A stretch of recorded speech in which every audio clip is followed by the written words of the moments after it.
Hello, everyone. My name is Lauren, and I'm 33 years old. I am a housewife, and as I stand here today, I can't help but think about my life. It's like a web, made up of different threads of duty, expectations, and the quiet sacrifices made by the people we love. My story isn't just about me. It's also about my father. He was a kind and gentle man who got pulled into the demands of my married life without really realizing it. 6 years ago, life seemed simpler. I lived in a small, cozy house on the edge of the city with my husband, Jack, and his mother, Cheryl. You might think this sounds like a happy family setup, but there was a problem. My place in that house came with an unspoken rule. My father had to pay for everything.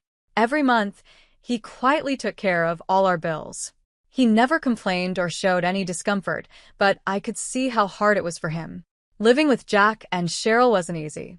It was like walking on a tightrope. Cheryl, with her strong personality and sharp words, never hid what she expected. She would often say, "It's better this way, Lauren. Your father can afford it, and it keeps the family comfortable." Her tone always made it clear that this wasn't really a request, but more like an order.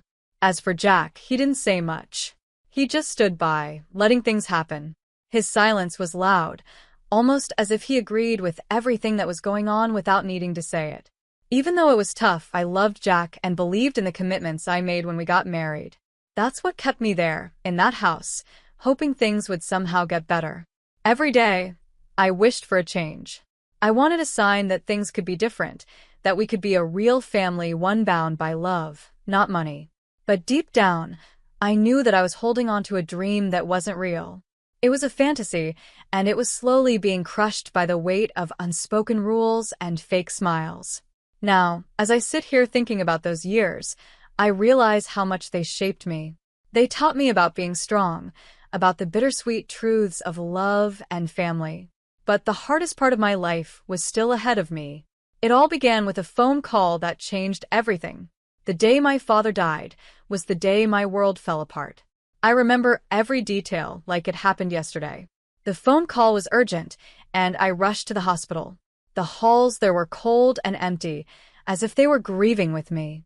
My father had suffered a sudden heart attack, and even though the doctors tried, he was gone before I had the chance to say goodbye. In the days after his death, I was surrounded by deep grief. I didn't just lose my father. I lost the very foundation of my life. He had been my rock, the quiet strength that helped me through every hard moment. Without him, I felt lost. Everything changed after that. My father had always been there for me, and now he was gone. I wasn't just mourning him, but also the safety and stability he had provided. It was like my entire world had shifted, and I wasn't sure how to go on without him. I felt lost, like I was drifting through a sea of emotions that I couldn't control. During this difficult time, I received a call from my father's lawyer. He asked me to come to his office to talk about my father's will. It felt strange to think about something like a will when I was still grieving.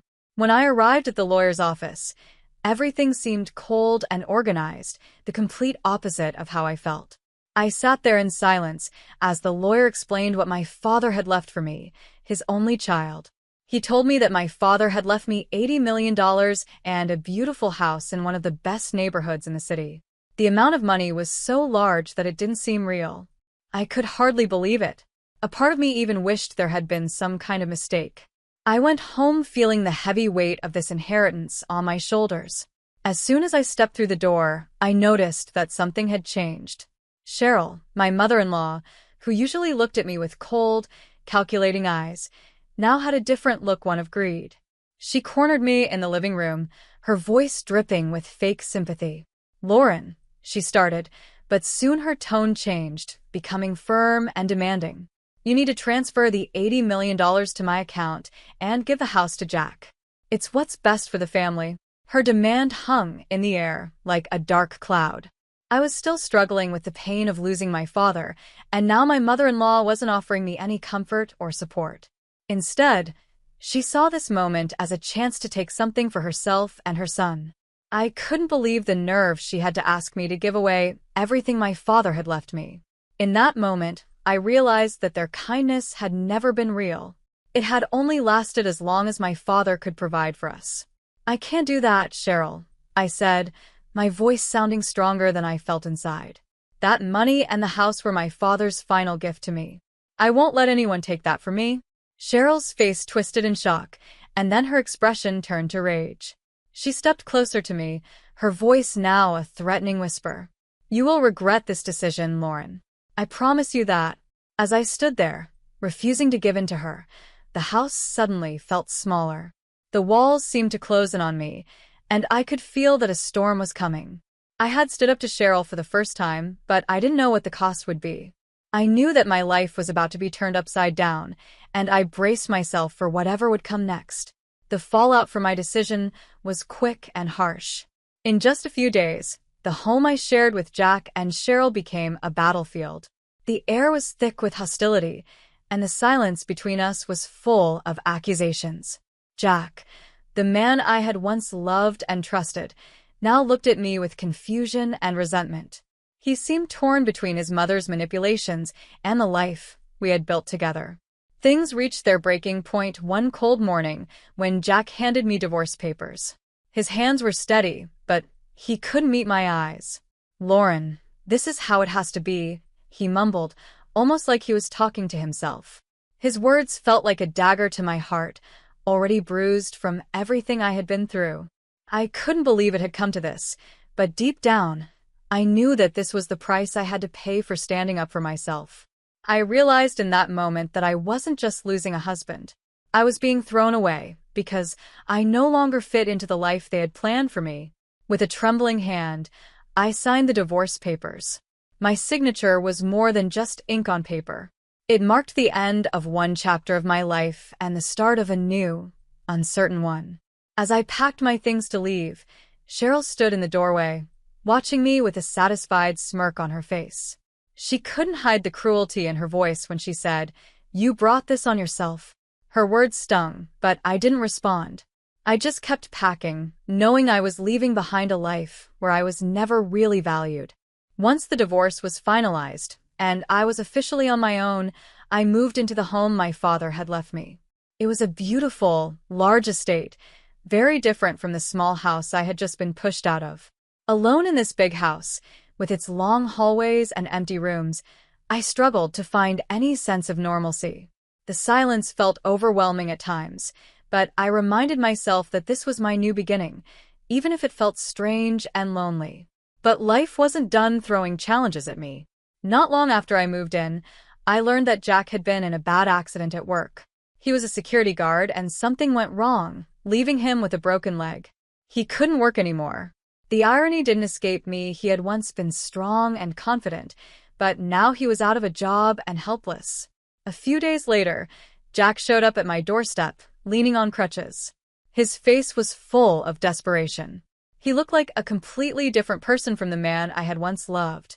"Lauren, I need help," he said, his voice quiet and uncertain.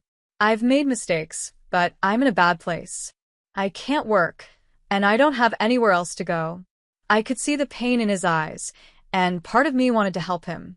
I could see he was hoping I would forgive him and help him pick up the pieces. But the wounds from our past were still too fresh.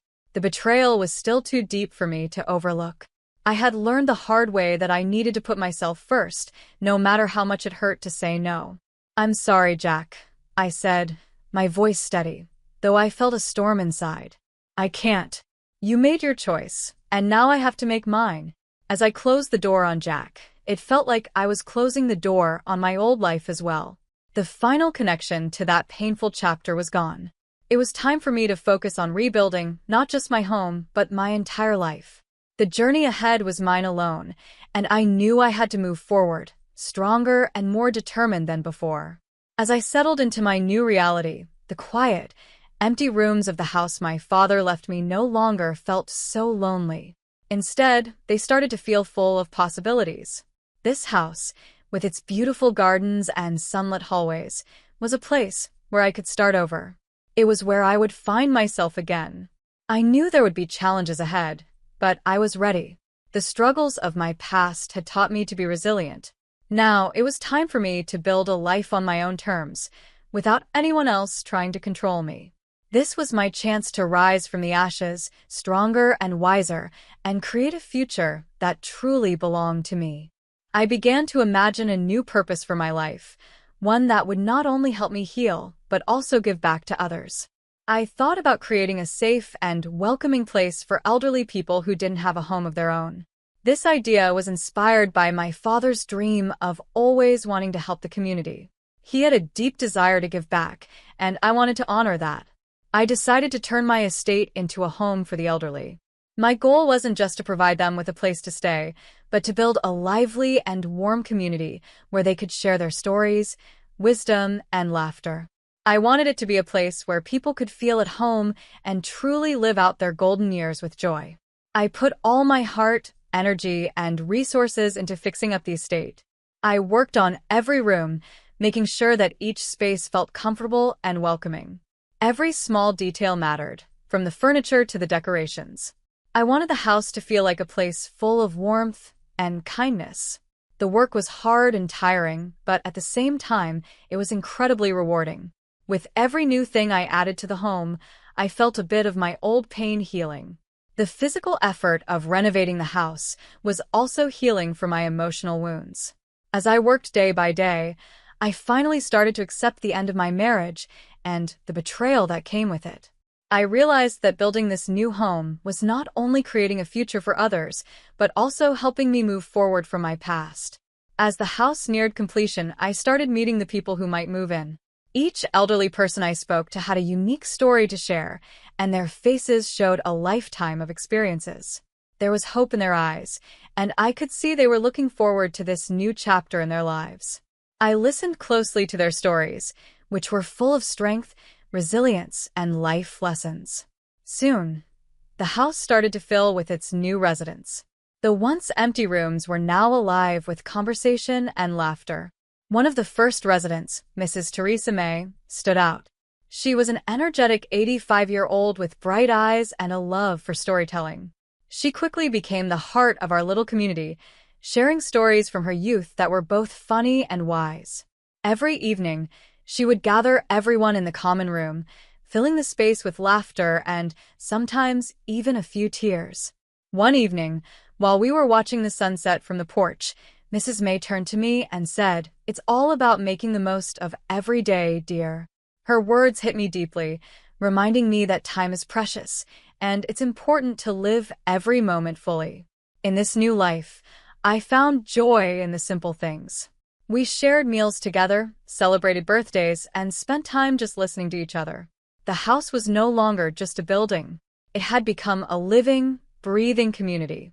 The people who lived there had created a home filled with love and connection, woven together by the shared experiences of their lives. In this vibrant community, I rediscovered myself. I was no longer tied down by the pain of my past, but instead, I embraced the future with hope. I was ready for whatever came next. My father's dream had come true, not just in the home itself, but in the community it had nurtured. By fulfilling this dream, I found healing, happiness, and a renewed sense of purpose in life. I had found a new purpose in life, and with it came a deep sense of peace. The simple act of helping others had given me a fresh start, and for the first time in years, I felt truly at home. As the seasons changed, so did my heart. The home for the elderly blossomed under my care, and with each passing day, I felt more joy and love surrounding me. My heart grew fuller with every laugh, every smile, and every story shared by the people who now lived there. One day, while doing something as routine as visiting the local bank to manage the finances for the home, fate had a surprise in store for me. As I stepped up to the bank manager's desk, I froze for a moment, recognizing a familiar face. "Scott," I said, my voice filled with surprise. It was Scott, my childhood friend. He sat behind the desk, looking every bit the professional, but with the same warm eyes and gentle smile that had once been a source of comfort to me when we were kids. Back in our school days, we had shared many happy memories together. Now here he was after all these years. "Lauren, it's been ages," he said, his voice full of genuine happiness. We started talking, catching up on everything we had missed over the years. It was like no time had passed at all. We laughed about old times, remembering how we used to race our bicycles down the neighborhood streets and spend afternoons talking about our dreams. Yet, we were no longer those carefree children. We had grown up, and our lives had taken very different paths. As time went on, our meetings at the bank became more frequent. Every time we met, our connection grew stronger. It wasn't long before Scott started visiting the home for the elderly, taking an interest in the work I was doing. His visits meant so much to me. He wasn't just being polite, he was genuinely interested in the residents, and he brought so much joy and laughter to everyone he met. Scott's calm and steady presence was a breath of fresh air for me. After all the difficult and painful relationships I had been through, it felt good to have someone who was kind, dependable, and caring. He didn't just listen to me. He truly engaged with me and the people in my life. The residents adored him, and he became a regular visitor, always brightening their days. One crisp autumn evening, we took a walk through the gardens of the home, as we often did. The air was cool, and the leaves were starting to change color, painting the ground in shades of orange and gold. As we walked, Scott suddenly stopped and turned to face me. His expression was serious but tender, and I could see that he had something important on his mind. "Lauren," he began, his hands nervously fidgeting with a small box he had pulled from his pocket. "I've seen you bring so much happiness to others, and you've brought so much happiness to me, too. I can't imagine a future without you in it. Will you marry me?" His words took my breath away. It wasn't just the proposal itself that surprised me, but how right it felt. Scott had been a part of my life for so long, first as a friend, and now as something much more. He knew me in a way few people did. He had seen me at my best and my worst, and yet he still wanted to spend the rest of his life with me. With tears in my eyes and a smile on my face, I answered him. "Yes, Scott." At that moment, I realized how far I had come. From heartbreak and loss, I had found not just a new purpose, but also a new love. Scott was a reminder that life can take unexpected turns, and sometimes those turns lead us to exactly where we are meant to be. I replied, my voice steady, but filled with emotion. "Yes, I will marry you." In that moment, my heart felt full. I had found someone who truly saw me, loved me for who I was, and wanted to build a life with me. The simple word, yes, held so much meaning. It was not only a promise to Scott, but also a commitment to myself, to embrace happiness and love after all the pain and challenges I had faced. Our wedding was a simple yet beautiful affair. We chose to have it in the very gardens where Scott had proposed. Those gardens had become special to both of us, a place of peace and beauty. We invited the people who had become like family to me, the residents of the elderly home I had created, the staff, and a few close friends. The golden hues of the setting sun made the whole scene magical, as if the sky itself was blessing our union. As we stood under the fading light, Scott and I exchanged vows of love and commitment. It wasn't a grand event with lots of fanfare, but it was perfect.